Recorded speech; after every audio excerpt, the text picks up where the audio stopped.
কাঁপতে কাঁপতে ঠান্ডার মধ্যে বেরিয়ে পড়েছি বাড়ি থেকে। কোথায় যাচ্ছি? যাচ্ছি আমার মামার জন্য কেক আনতে। হ্যাঁ, আজকে আমার মামুর হ্যাপি বার্থডে। আজকে হচ্ছে 15th জানুয়ারি। আমার মামুর জন্মদিন। আমার মামু ধীরে ধীরে বুড়ো হয়ে যাচ্ছে, কী আর বলা যাবে।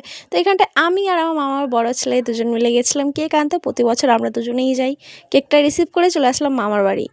এসে এইখানটায় দেখো কেকটা পুরো রেডি, আর আমার মামি একটু সাজুগুজু করে নিচ্ছে। যাই হোক, বরের জন্মদিন বলে কথা। আমার মামা গেছিলো জল আনতে, মামা চলে এসছে।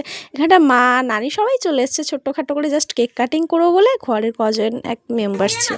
তো মা যে টি শার্টটা মামাকে গিফট করলো, মামাটা পরে নিল। আর এখানটা কেক কাটিং হচ্ছে। Happy birthday to you, happy birthday dear মামু।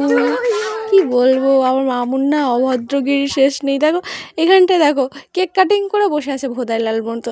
মানে এই যে কেক খাওয়াবে সবাইকে, সেই সিস্টেমটাই জানে না। যাই হোক, তারপর মামি বলাতে আবার সবাইকে কেক খাওয়াবে। দেখো তো নানি যখন মামাকে কেক খাওয়ালো, তো সেই ক্লিপটা আমি নিতে ভুলে গেছিলাম। দেখো লুক কীভাবে দিচ্ছে, একদম কবির সিং সেজে বসে আছে, তাই না? ছাড়ো বাদ দাও। তো নানি কেক খাইয়েছে, সেই ক্লিপটা তো আমি নিতে পারিনি, বাট মা যখন খাইয়েছে তখন আমি ক্লিপটা নিয়েছি। কি বলে, এগুলো আমার না খুব ভালো লাগে, ছোটোখাটো স্মৃতিভাবে থেকে যায়, তাই না? তো দেখো এখানটা ভাই বোনের একটু ভালোবাসা চললো। তারপর উফ, দারুণ দারুণ আসছে আমার মামি এবার কেক খাওয়াতে মামাকে।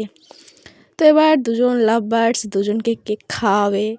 আর দেখো আমার মামা কী করেছিল জানো তো, আমার মুখে কেক খাওয়াতে গিয়ে কেক পুরো মাখিয়ে আমাকে ভূত বানিয়ে দিয়েছিলো। বাট আমি মুখটুক মুছে আবার ভিডিওটা করলাম।